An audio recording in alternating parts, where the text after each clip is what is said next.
Hey everyone, it's Julie. Hope everyone's having a great day today. Today I will be making a cucumber apple celery mint green juice.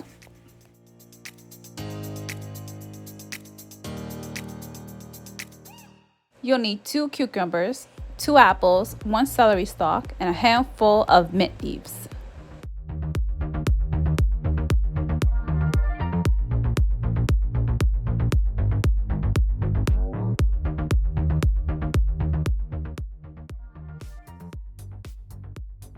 Don't forget to subscribe, like it, share it, comment, love it.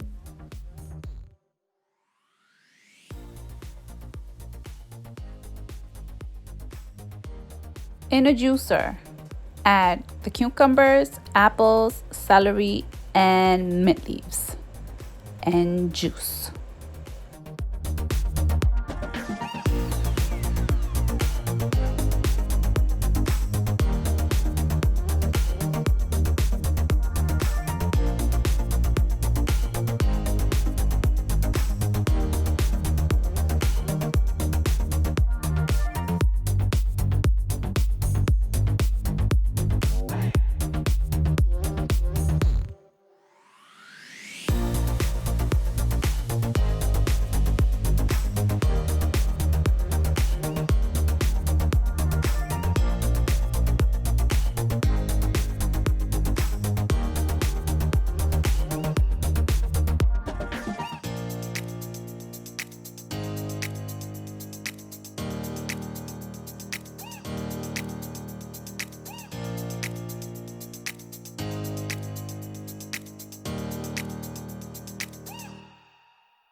Serve and enjoy.